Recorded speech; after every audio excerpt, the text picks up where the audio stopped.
Welcome in, guys, to Heard It Here First, your Central Texas showcase for premier talent. I'm Gerald Garza, your host. And before we even get this week started, week one in the books, I want to give a huge shout out, of course, to Daniel Chancellor and Kevin McAdams, who got me into sports broadcasting, who all of this really started because of them and Del Valle Athletics and the Cardinal Sports Network. A huge shout out to Kendrick Pinchback, to Randall Stewart, and to Jake Ness. They have all given me stats on y'all's teams, making sure that your players are going to be talked about. And this week, we're going to try something a little different. We're going on audio. We will have stats on the bottom of your screen rolling down. And eventually, I would like to get some highlights on here so we can be seeing some highlights as I talk. But without further ado, let's get straight into the football week. Week one under the books, we'll talk about some of the notable teams we had talked about in the previous and the last Heard It Here First. Anderson over McCallum 57-40, and Max Gerlich accounting for all 8 touchdowns over there. That is a quarterback. Donald Hatcher and him have been together for a little bit now, and them dropping to 5A. I see Anderson going far this year. It's going to be really good to watch them. Hutto smashes San Marcos 63-8. Uh, Hutto's going to be making that move into 6A this year, and only two pre-district games before they jump into 6A District 2025, and it's going to be fun to watch. We have LBJ 56, San Antonio Houston 7. LBJ is going to be a team that I see going about 4 or 5 rounds deep. I see LBJ and Anderson making deep playoff runs. Troy 52 over Salado. Troy's going to be fighting in that uh, District 11 3A. They're going to be fighting for that spot with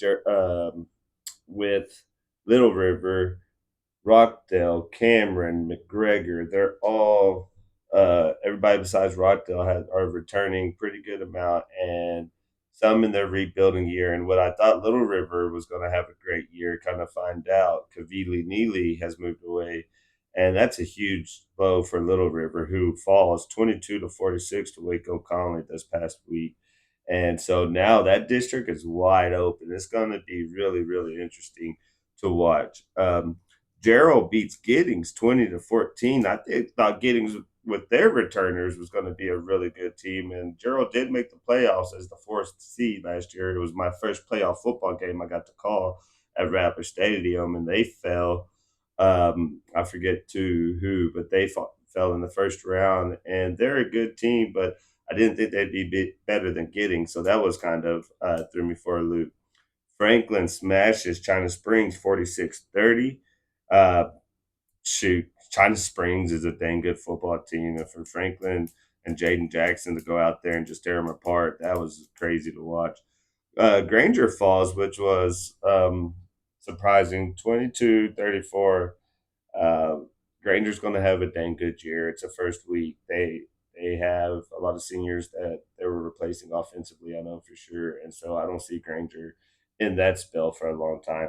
And then Vandergrift 31 over Dripping Springs High School. They have been fighting for a while, and yeah, that that was kind of a surprise. So without that, let's jump straight into Cameron, Texas. Cameron loses to LaGrange on the road in overtime, 49-52.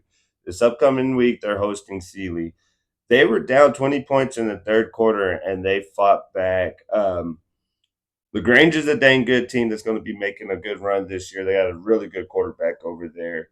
It was really cool to see that Coach Babineau had played two quarterbacks, so we got to see Cade Hubnick do his thing and lead the offense with 2 rushing touchdowns and a passing touchdown, and then seeing sophomore Jacoby Scott come in and put 2 scores on the board with a rushing and a passing touchdown. Tim Grice was breaking it off left and right, man. That dude has wheels for days, and ended up with 25 carries for 190 yards and a touchdown. And wide receivers, Brody Aguirre, apologize if I'm saying that wrong, Toto Vargas, Travion Miles, really good receiving core. Brody and Toto both getting receiving touchdowns, and Travion Miles making really great snags. So with Cameron losing week one to a really good team, and as they're really getting into the flow with Coach Babineau, we look forward to seeing them host Sealy this upcoming week. Manor drops one at home to Bowie, 60-34. Uh, the score was a lot closer than that.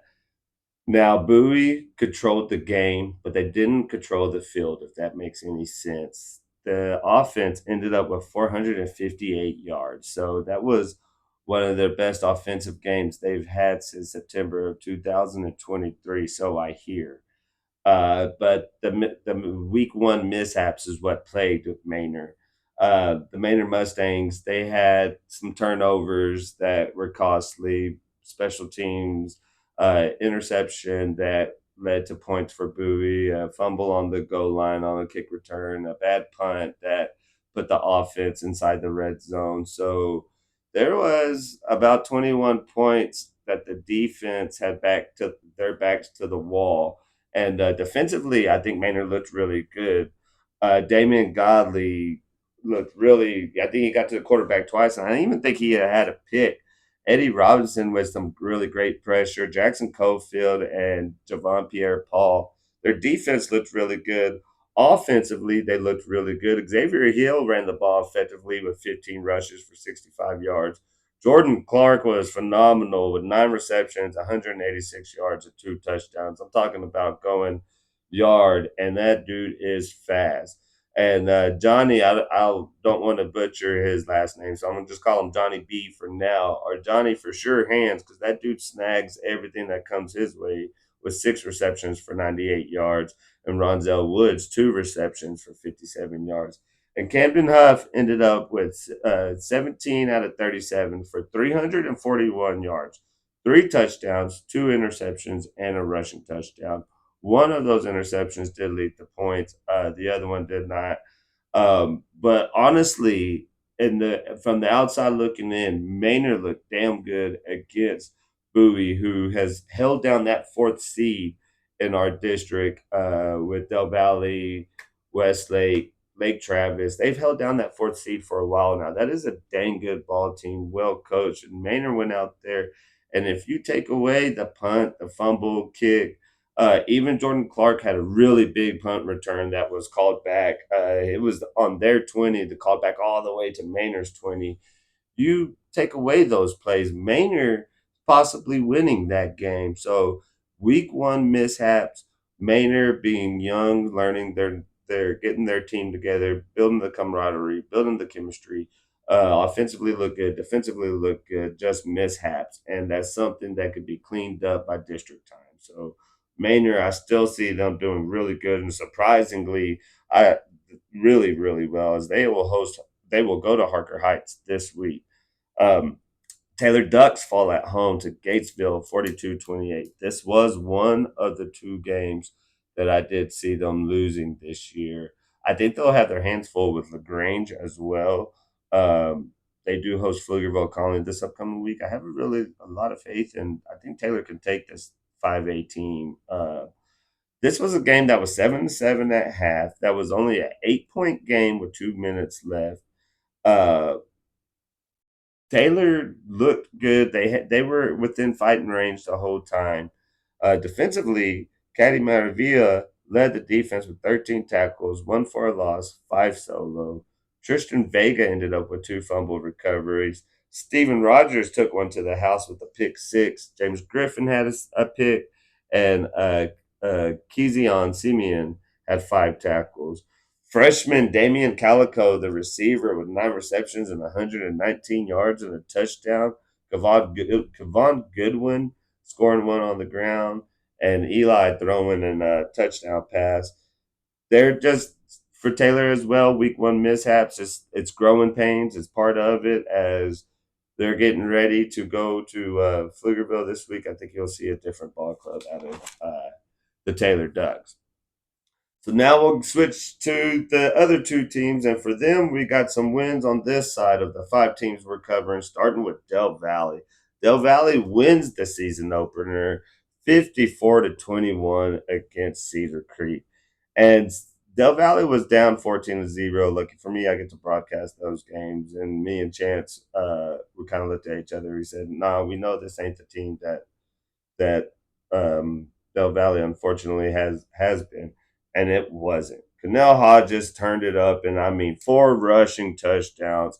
Braden Hayward comes out of nowhere, man. What an athlete! Playing offense, playing defense, got a rushing touchdown. Very athletic young man. Bradley Dent had a rushing touchdown. Mark Antony looked sharp, completing some really good passes across the middle. Donovan Douglas taking licks holding on to the ball. Donovan Douglas did really good at receiving, and Caden Nunez is Del Valle's leading touchdown scorer with 1 receiving touchdown. I believe he had 2 snags on the night. So Mark Antony and Cyril Atkins' offense looked phenomenal week 1. Defensively, surprise to me, Freddie Thomas, they moved him, have him standing up at defensive end, and what a great move for them. He getting 5 tackles, a sack, 3 hurries, and a pass deflection. Michael Dent led the Cardinals with 7 tackles, 1 tackle for a loss, and an interception. Avery Thompson, 4 tackles, 5 hurries. Avery Thompson knows how to get to the quarterback. I love this dude pressure. He makes the quarterback get the ball out of his hands before he wants to. And Carmelo Jones, the junior linebacker, I was wondering who's going to fill that role of Philip Mara in that middle. And Carmelo Jones comes in and does it great. And Kenneth Hunt, 5 tackles and a pass deflection. This young man looked really, really good as well defensively and was had a nose for the ball. And Rockdale winning big at home versus Smithfield, 42-27. Smithfield with their first year head coach, and they're working the kinks out. But everybody doubted Rockdale, and Smithfield's a really good team. Rockdale came out the first quarter scoring 21 points. It was 21-6 at half. Went into the third, 28-20 in the third, really giving Rockdale a little scare. But Rockdale pulls away with that 42-27, 14-point fourth quarter to win the game. There was doubts on who the quarterback, not who it would be, but him being young, I believe he's a sophomore. Grayson Williams comes out and delivers dots, hitting DeAndre Stevens on the run. I mean, perfectly thrown balls. DeAndre doesn't have to adjust or anything, taking 6 receptions for 150 yards and 2 touchdowns. Eric Shepard was a surprise. I thought he wasn't going to be with Rockdale this year. Sure enough, Eric Shepard comes in, leads the team with 8 tackles. Grayson Williams, like I said, 2 passing touchdowns. James Butler carrying the rock for 17 carries, 75 yards, and a touchdown.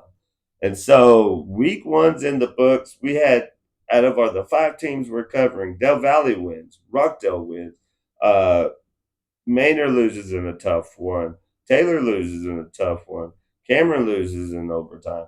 All 5 of these teams are going to be so great to cover, and then we're going into week 2. I'm going to take Rockdale versus Hempstead as the game of the week, and what I'm going to start doing is if that's what I'm finishing with, that's what we'll start week 2 with was the game of the week, and then so on and so forth. We'll have interviews for the next upcoming game of the week. And if that's something that you guys really like to hear, hit that like and subscribe. I'm at 48 subscribers. If we get it to 50, I know you guys are looking in and want more info, wanting this show to continue. You give me the support, I'll continue to give you the stats. And we're looking forward to getting game film. And we got us a new intro.